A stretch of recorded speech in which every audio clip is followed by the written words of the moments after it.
100 रोटी वाला ससुराल। सुनो जी, मुझे तो शीतल की बड़ी फिक्र रहती है। उसका ध्यान तो बस घर के बाहर दोस्तों के साथ घूमने फिरने में ही रहता है।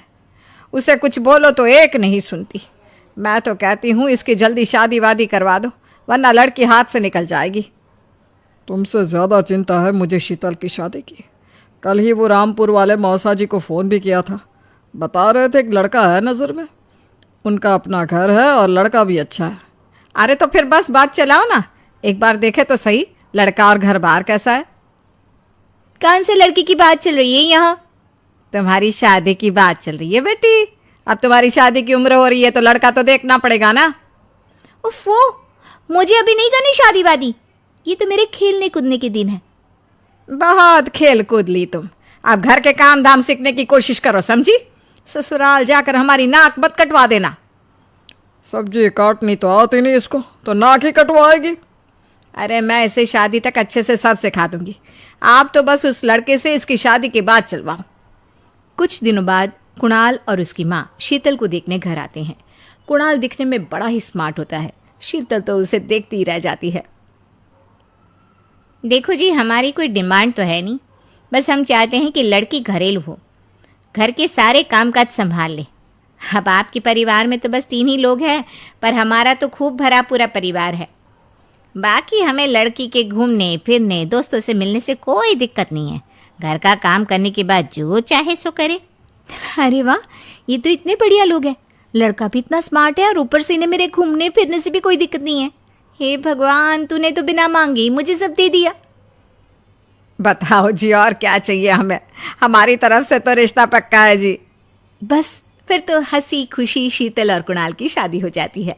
शीतल मन ही मन बड़ी खुश होती है और उसी खुशी के साथ वो अपने ससुराल में कदम रखती है।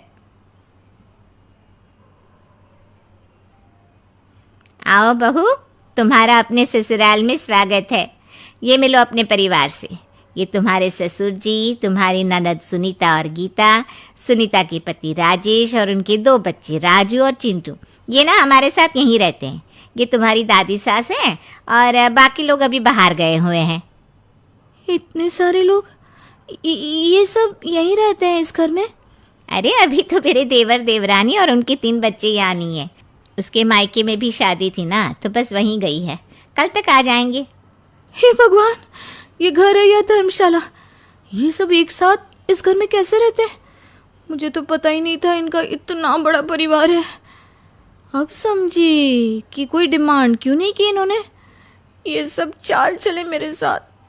अरे बहू, खड़े खड़े क्या सोच रही हो? चलो अपने कमरे में जाकर आराम करो। जी माँ जी। अगले दिन शीतल का ससुराल में पहला दिन होता है।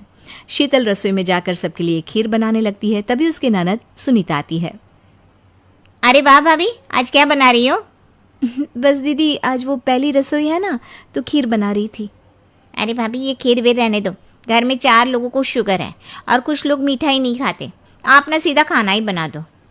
क्या फ़र्क पड़ता है, मीठा बने या नमकीन, बस बहू के हाथ की पहली रसोई होनी चाहिए ना। जी दीदी, तो फिर मैं खाना ही बना देती हूँ। आप बता दो खाने में क्या बनेगा? बस सिंपल सी कोई सब्जी बना दो, जैसे आलू गोभी या आलू मटर, और उसके साथ रोटियाँ सेक दो। हमारे परिवार में अब तुम्हें मिलाकर पूरे 20 लोग हो गए हैं। 15 बड़े और 5 बच्चे। बड़ों की 6-6 और बच्चों की 2-2 के हिसाब से रोटी बना देना। चलो मैं चलती हूँ, सब देख लेना। हाँ, बड़ों की 6-6 रोटी मतलब कि 15 लोगों की 90 रोटियाँ, और बच्चों की 2-2 रोटी मतलब 5 बच्चों की 10 रोटियाँ। 90 और 10 मतलब कुल मिलाकर 100 रोटियाँ। हाय, मैं तो मर गई। 100 रोटी अकेले कैसे बनाऊंगी? माँ, ये तुमने मेरी शादी कहाँ कर दी? शादी से पहले तो मैंने कभी 4 रोटी से ज़्यादा नहीं बनाई। शीतल एक बड़ी सी परात में 100 लोगों के हिसाब से आटा निकालती है और उसे गूंथना शुरू करती है। आटा गूंथते गूंथते शीतल के पसीने छूट जाते हैं। उसके बाद बारी आती है रोटी बनाने की।